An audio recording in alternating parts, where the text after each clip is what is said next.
Aksi anarkistis kembali terjadi. Kali ini warga mengambil paksa jenazah dari rumah sakit karena menolak jenazah dimakamkan dengan protokol COVID-19. Peristiwa pengambilan paksa jenazah dari rumah sakit terjadi di Bekasi, Jawa Barat, Makassar, Sulawesi Selatan, dan juga di Manado, Sulawesi Utara.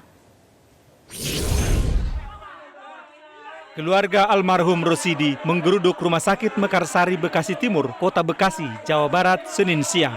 Mereka membawa jasad pria 50 tahun ini keluar dari rumah sakit secara paksa. Sejumlah petugas keamanan dan petugas medis tidak mampu menghalangi warga yang nekat membawa jenazah keluar dari rumah sakit. Jenazah yang dibawa paksa dimakamkan di tempat pemakaman keluarga yang tak jauh dari rumah duka di Tambun Utara, Kabupaten Bekasi. Pihak Rumah Sakit Mekarsari belum bisa dikonfirmasi terkait kasus ini. Sementara itu, di Makassar, Sulawesi Selatan, sejumlah warga mengambil paksa jenazah yang diduga PDP dari Rumah Sakit Stella Maris, Ujung Pandang. Mereka menerobos barisan pengamanan dan membawa jenazah dari rumah sakit secara paksa. Warga menolak pemakaman jenazah perempuan yang dibawa dari rumah sakit tersebut dengan protokol COVID-19. Dalam sepekan, sudah terjadi pengambilan jenazah secara paksa di dua rumah sakit rujukan COVID-19, yakni di Rumah Sakit Dadi, Kota Makassar, dan Rumah Sakit Labuang Baji, Kota Makassar. Telah meninggal dunia salah seorang perempuan kira-kira umur 53. Diperkirakan meninggal karena PDP. Kami bersama tim dan piket segera mendatangi rumah sakit. Ternyata sampai di rumah sakit jenazahnya sudah diambil paksa oleh keluarganya. Di Manado, Sulawesi Utara, setelah kasus kericuhan pengambilan paksa jenazah PDP di Rumah Sakit Pancaran Kasih Manado, pemerintah Kota Manado mendorong pihak rumah sakit mengambil jalur hukum. Dan sebagai wali kota, sebagai ketua gugus tugas, saya telah sampaikan kepada direktur RSPK dengan ownernya supaya mereka tempuh jalur hukum. Polri saat ini masih mengumpulkan data dan berkoordinasi dengan pihak rumah sakit menyelidiki kasus penjemputan paksa jenazah di Rumah Sakit Pancaran Kasih pada Senin sore. Ya, semua akan kita dalami sehingga bisa jelas terang permasalahannya seperti apa. Ya. Sudah ada yang dipanggil Pak atau diperiksa? Belum. Kami menganalisa data-data yang sudah ada dulu sama kami. Penjemputan jenazah dari rumah sakit secara paksa yang terjadi di 3 daerah merupakan presiden buruk dalam penanganan COVID-19 yang mestinya dapat dicegah. Tim Liputan Metro TV. Warga menjemput paksa jenazah COVID-19 dari rumah sakit terjadi di 3 kota, yakni di Bekasi, Makassar, dan juga Manado. Ini bisa dikatakan aksi anarkistis. Untuk membahasnya, kami telah bergabung dengan Kabid Humas Polda Sulawesi Selatan, Kombes Pol Ibrahim Tompo, dan juga kita akan terhubung dengan Kabid Humas Polda Sulawesi Utara, Kombes Pol Jos Abraham. Kita akan ke Makassar terlebih dahulu. Selamat malam, Pak Ibrahim. Selamat malam, Fitri. Selamat malam, Metro TV. Pak Ibrahim, dalam beberapa hari terakhir marak kejadian pengambilan paksa jenazah COVID-19 oleh pihak keluarga. Kenapa hal ini bisa sampai terjadi? Ya, ini kita merasa prihatin ya dengan situasi yang terjadi ini. Apalagi ini terjadi rentet dalam waktu seminggu ini terjadi beberapa kasus. Nah, memang kita paham bahwa keinginan keluarga untuk melaksanakan pemakaman layak seperti biasa ini diprovokasi oleh situasi lingkungan keluarganya, akhirnya beramai-ramai datang ke rumah sakit untuk menjemput mayatnya. Di sisi lain kita memang prihatin dengan masalah kemanusiaan. Tetapi kita prihatinnya juga ini protokol kesehatan diabaikan. Sehingga dengan pengambilan mayat tersebut, otomatis ini akan berdampak nantinya kepada masyarakat yang lebih luas. Ini rawan penyebaran penyakit jadinya. Oke. Pak Ibrahim, dalam sejumlah kasus jemput paksa jenazah COVID-19 ini ada kemudian yang mengaku keluarga inti korban bahkan tidak mengenal kelompok yang menjemput paksa jenazah COVID-19 ini. Bagaimana sebetulnya hasil penelusuran dari polisi? Iya, kita sedang melakukan pendalaman dengan memeriksa beberapa saksi-saksi terkait dengan kejadiannya. Dan dalam waktu dekat juga kita akan melakukan proses terkait dengan pidananya. Artinya penjemputan paksa bisa dikategorikan pelanggaran hukum, Pak? Jadi sudah jelas, sejak diberlakukannya darurat COVID ini, dan memang ada undang-undang karantina kesehatan, perlakuan-perlakuan yang menghambat terlaksananya karantina kesehatan secara umum itu bisa dikategorikan pidana. Namun pada pelaksanaan tugas, kita juga cukup memahami kondisi kemanusiaan yang ada. Kita melakukan upaya-upaya dan langkah-langkah kepolisian dengan cukup persuasif. Nah, kita harapkan adanya pemahaman masyarakat. Namun dengan adanya kejadian ini, kita berharap untuk bisa memberikan edukasi dan efek jera. Kita berharap bahwa tidak ada lagi kejadian seperti ini.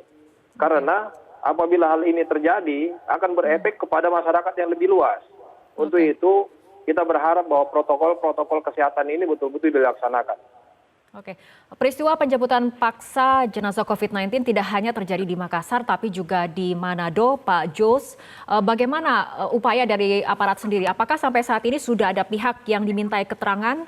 Kenapa kemudian peristiwa ini sampai bisa terjadi beberapa kali? Iya, jadi memang rentan waktu seminggu ini ada 3 kejadian yang langsung terjadi. Nah, kita sudah langsung melaksanakan proses penyidikan terkait dengan kasus tersebut. Nah, dalam waktu dekat ini memang kita akan mendalami terkait pelaku-pelakunya dan akan kita jadikan tersangka nanti. Oke, baik. Sementara bagaimana dengan di Manado, Pak Jos? Fitri, selamat malam, pemirsa Metro TV sekalian. Sedangkan di Manado sendiri, kami juga mengalami hal yang sama seperti di Sulawesi Selatan. Kurang lebih seminggu yang lalu, ya, sekitar tanggal 1 Juni 2020, memang kami juga terjadi kasus pengambilan paksa jenazah yang diduga terjangkit dengan COVID-19. Nah, untuk sampai dengan saat ini, ada beberapa laporan yang kami lakukan dan kami tindak lanjuti. Ya, dan sejauh ini terkait juga dengan penyebaran berita hoax yang dilakukan terkait dengan pengambilan paksa jenazah COVID-19 juga sedang dalam penanganan oleh Reskrim Polda Sulawesi Utara. Oke, artinya sejauh ini upaya yang dilakukan apakah penegakan hukum atau lebih kepada upaya persuasif? Jawaban dari Pak Jos kami tunggu, tapi kita ikuti jeda berikut terlebih dahulu. Kepolisian bisa menjerat para pelaku penjemputan paksa jenazah yang diduga COVID-19 dari rumah sakit dengan Undang-Undang Wabah Penyakit Menular dan Undang-Undang Kekarantinaan Kesehatan dengan sanksi pidana 1 tahun penjara. Selain itu, para pelaku juga bisa dijerat pidana melawan pejabat yang menjalankan tugas.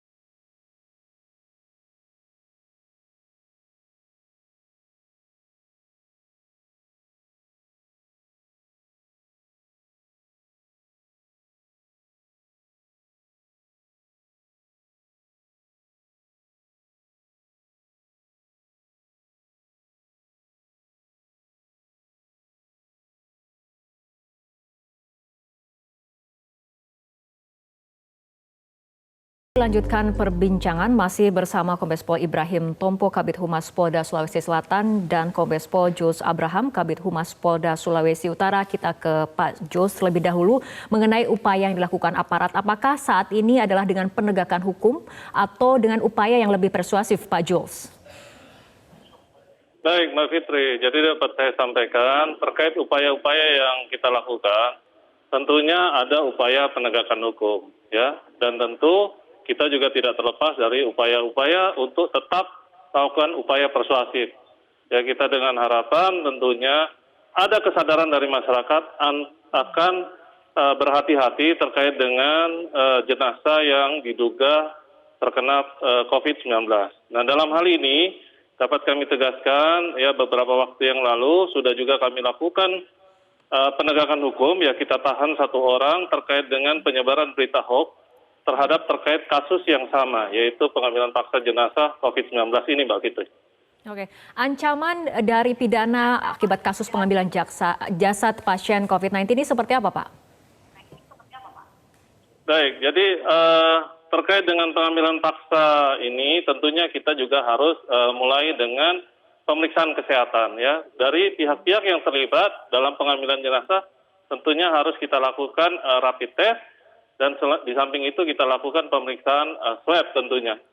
Termasuk kelompok atau masyarakat yang KERT ya, kontak erat risiko tinggi. Nah, dalam hal ini setelah kita lakukan pemeriksaan tentunya baru dinyatakan sehat ataupun negatif, akan kita lakukan pemanggilan dan kita lakukan pemeriksaan untuk selanjutnya proses penyidikan terkait dengan kasus ini, Mbak.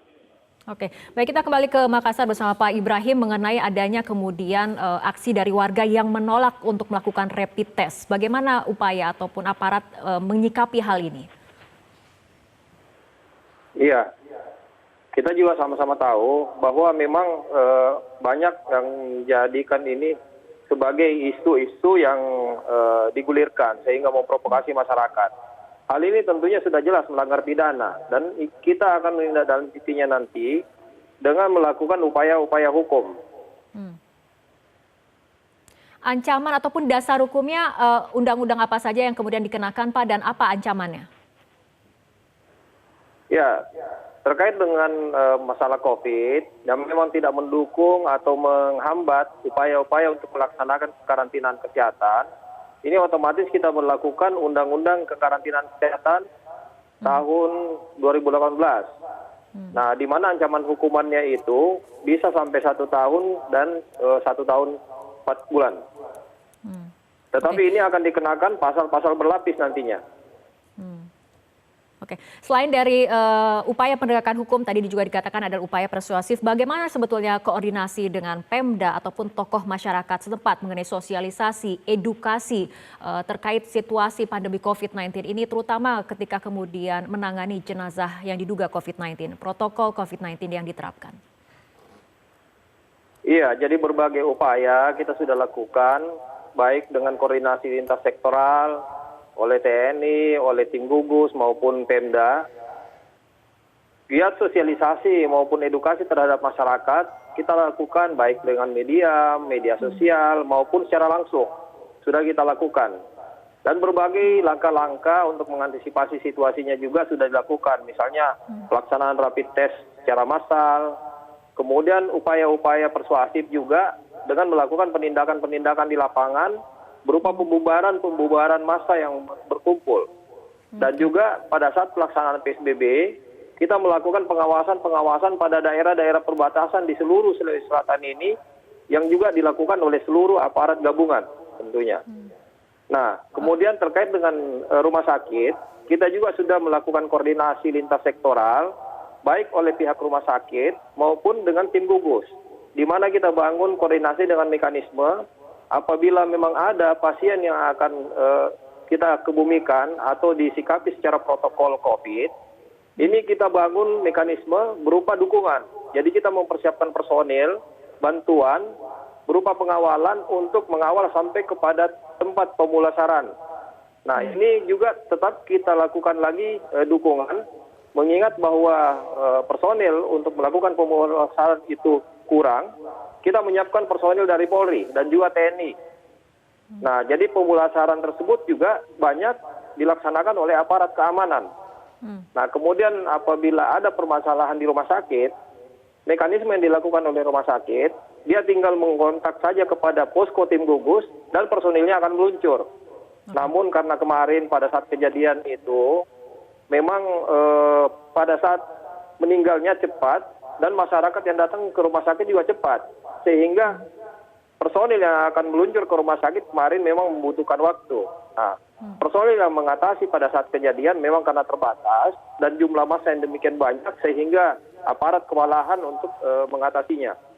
Namun terkait dengan kondisi itu, kita sudah melakukan persiapan lagi untuk melakukan lapis kekuatan. Jadi kita sudah mempersiapkan personil cadangan apabila yang ada permasalahan di rumah sakit, kita akan melakukan backup personil yang bisa kita luncurkan langsung kepada rumah sakit yang membutuhkan itu.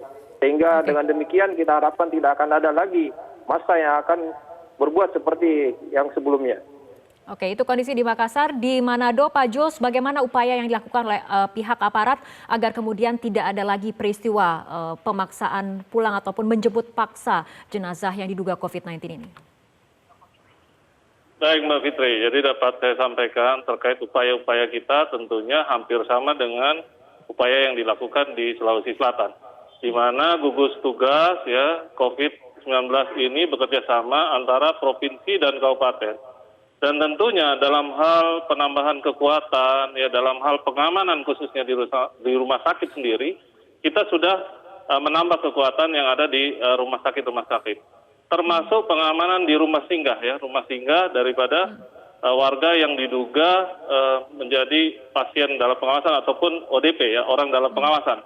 Nah, rumah-rumah singgah ini juga kita perkuat, ya kita taruh personil yang terdiri dari personil gabungan. Jadi bukan hanya di rumah singgah, tetapi juga di rumah sakit pun sama. Kita taruh personil tambahan, ya personil gabungan yang terdiri dari unsur TNI, Polri, Pol PP, dan satuan gugus tugas yang terdiri dari kabupaten maupun provinsi. Nah ini yang kita lakukan dan kita lakukan secara bersama-sama tentunya melalui sosialisasi ya kepada warga masyarakat untuk menjaga protokol kesehatan COVID-19 itu sendiri. Sehingga diharapkan nantinya kepada masyarakat dapat memahami akan bahaya daripada virus COVID-19 ini. Dan tentunya kita berharap kasus ini adalah kasus yang terakhir dan tidak terjadi lagi khususnya di wilayah Sulawesi Utara. Oke, selain dari segi pengamanan, bagaimana kemudian dengan sosialisasi untuk mengajak sama-sama tokoh masyarakat atau menggunakan local wisdom untuk sama-sama meningkatkan kewaspadaan ataupun meningkatkan kesadaran masyarakat mengenai pentingnya menerapkan protokol kesehatan dan protokol COVID-19 pada saat pemulasaran jenazah? Baik, jadi saya sampaikan Mbak Fitri, terkait dengan bagaimana kita mengawal jenazah, ya mengawal jenazah ketika jenazah yang diduga kode PDP COVID tentunya, selain yang sudah positif dari hasil rapid test ataupun swab sendiri. Nah dalam hal ini kita mengawal sampai ke tempat penguburan jenazah. Dan bila mana ada kendala di lapangan, tentunya para Kapolres setempat, ya yang khususnya di wilayah Sulawesi Utara tentu berkoordinasi dengan gugus tugas tempat. Dan dalam hal ini nanti ada pihak desa ya maupun personil kita yang ada di Polsek maupun yang ada di desa-desa ini akan selalu mendampingi dan akan memberikan penjelasan kepada keluarga korban terkait dengan situasi yang ada dan diharapkan warga dapat menguburkan ya keluarganya sesuai dengan protokol daripada COVID-19 itu sendiri. Baik, terima kasih Kombes Pol Jules Abraham, Kabid Humas Polda Sulawesi Utara, dan tadi juga kita sudah berbincang dengan Kombes Pol Ibrahim Tompo, Kabid Humas Polda Sulawesi Selatan.